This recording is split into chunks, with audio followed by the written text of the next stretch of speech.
Shalom keluarga damai terkasih, kita berjumpa lagi dalam Sapaan Damai Sejahtera Senin 20 Mei 2024. Pagi ini kita menyambung pembahasan mengenai tokoh-tokoh wanita dalam Alkitab yang memiliki dampak sejarah signifikan sebagai ibu dan sebagai individu yang dipakai oleh Allah. Sebelum kita merenungkan bagian firman Tuhan ini, mari kita berdoa. Allah Bapa yang penuh kasih, kami kembali mau merenungkan sebagian dari firman Tuhan pagi ini dan mengharap hikmat Tuhan untuk dapat mengerti akan kehendak Tuhan bagi hidup kami. Dalam nama Kristus Yesus kami berdoa dan mengucap syukur. Amin. Bacaan firman pagi ini diambil dari Kejadian 16 ayat yang ke-6 sampai dengan yang ke-15. Demikianlah firman Tuhan. Kata Abraham kepada Sarai, "Hambamu itu di bawah kekuasaanmu, perbuatlah kepadanya apa yang kau pandang baik." Lalu Sarai menindas Hagar, sehingga ia lari meninggalkannya. Lalu malaikat Tuhan menjumpainya dekat suatu mata air di padang gurun, yakni dekat mata air di jalan ke Syur. Katanya, "Hagar, hamba Sarai, dari manakah datangmu dan kemanakah pergimu?" Jawabnya, "Aku lari meninggalkan Sarai nyonyaku." Lalu kata malaikat Tuhan itu kepadanya, "Kembalilah kepada nyonyamu, biarkanlah engkau ditindas di bawah kekuasaannya." Lagi kata malaikat Tuhan itu kepadanya, "Aku akan membuat sangat banyak keturunanmu, sehingga tidak dapat dihitung karena banyaknya." Selanjutnya kata malaikat Tuhan itu kepadanya, "Engkau mengandung dan akan melahirkan seorang anak laki-laki dan akan menamainya Ismail. Sebab Tuhan telah mendengar tentang penindasan atasmu itu. Seorang laki-laki yang lakunya seperti keledai liar, demikianlah nanti anak itu. Tangannya akan melawan tiap-tiap orang dan tangan tiap-tiap orang akan melawan dia. Dan di tempat kediamannya ia akan menentang semua saudaranya." Kemudian Hagar menamakan Tuhan yang berfirman kepadanya itu dengan sebutan, "Engkaulah El Roi." Sebab katanya, "Bukankah di sini kulihat dia yang telah melihat aku?" Sebab itu sumur tadi disebutkan orang Sumur Lahai Roi, letaknya antara Kades dan Beret. Lalu Hagar melahirkan seorang anak laki-laki bagi Abram, dan Abram menamai anak yang dilahirkan Hagar itu Ismail. Bapak, Ibu, Saudara terkasih, tokoh ibu yang akan dibahas di sini sangat jarang dijadikan bahan pembahasan. Kalau dalam skenario drama, barangkali hanyalah sebagai pemeran figuran atau pemeran pembantu yang menjadi pelakor atau wanita lain dalam rumah tangga Abraham dan Sarah istrinya. Ketika Allah berjanji memberikan keturunan kepada Abraham, Allah secara khusus menunjuk Abraham dan Sarah sebagai pasangan yang dipilih untuk melahirkan keturunan sebuah bangsa yang besar. Bukan hanya Abraham saja, sehingga keturunan itu ada kemungkinan diperoleh dari ibu yang lain. Namun Sarah menafsirkan janji Allah itu dengan cara pandangnya sebagai manusia yang terbatas. Karena dia tidak kunjung dikaruniai keturunan, dia menyuruh suaminya menghampiri budaknya Hagar supaya memperoleh keturunan. Kalau dilihat dari urutan ceritanya di pasal 12 sebelumnya, Hagar adalah seorang budak dari Mesir. Kemungkinan besar merupakan hadiah dari Raja Firaun ketika mereka pernah pergi ke Mesir sebelumnya.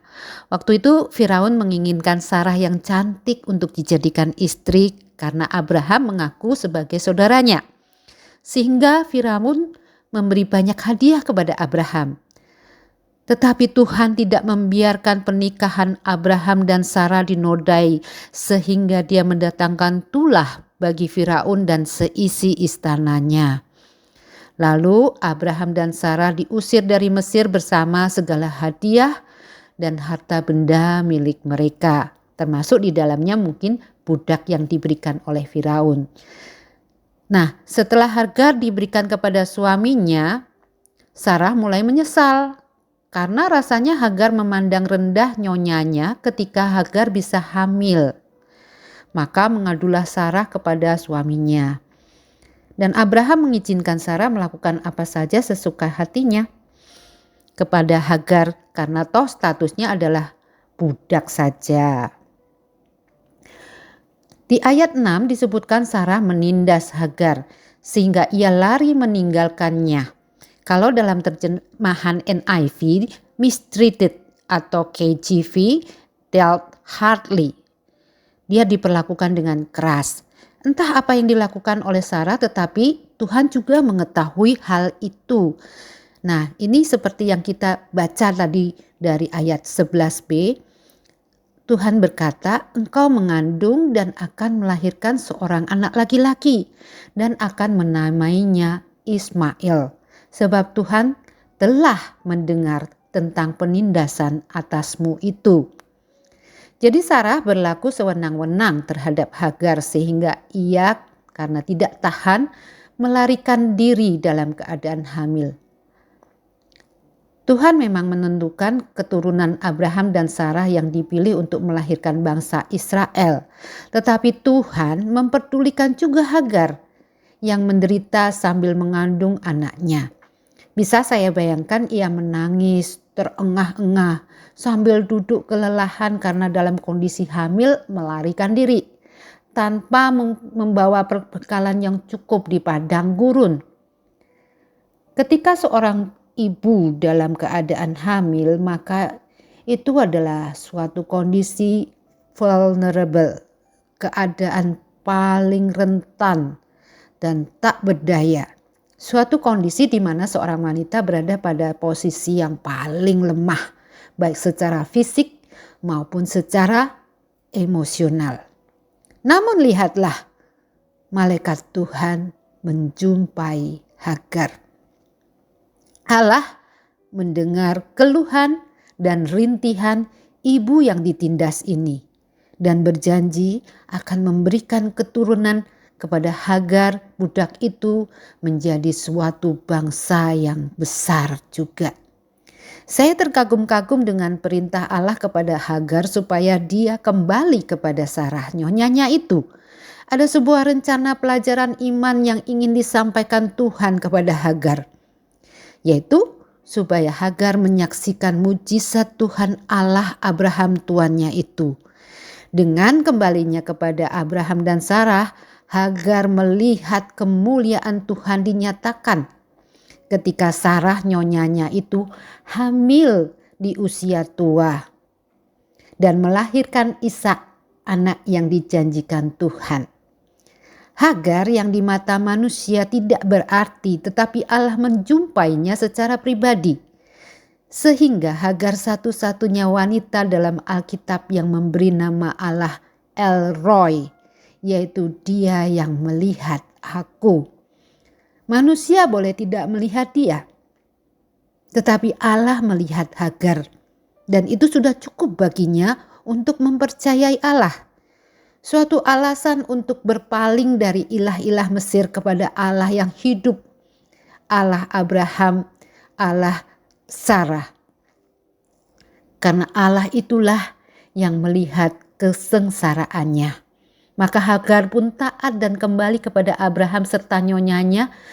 Tentulah dia juga menceritakan kisahnya kepada tuannya, sehingga Abraham menamai anak yang lahir darinya itu Ismail, sesuai dengan nama yang diberikan Tuhan.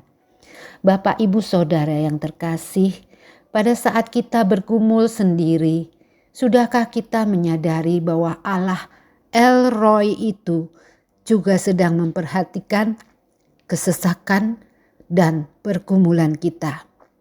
Di saat kita mengeluh dalam sunyi, mungkin tidak ada yang peduli, tidak ada yang mendengar, tidak ada yang mengerti, tetapi percayalah, Tuhan melihat. Mari kita berdoa. Allah Bapa yang penuh kasih, sebagaimana Tuhan mempedulikan Hagar, kami percaya Tuhan mempedulikan kami juga. Allah Bapa mengenal kami dan mengerti kami serta mempedulikan kami. Terima kasih Tuhan. Kami percaya dan meletakkan pengharapan kami hanya kepada Tuhan. Peganglah tangan kami ya Tuhan untuk melangkah bersama Tuhan melewati masa-masa ini. Dalam nama Yesus Kristus kami berdoa. Amin.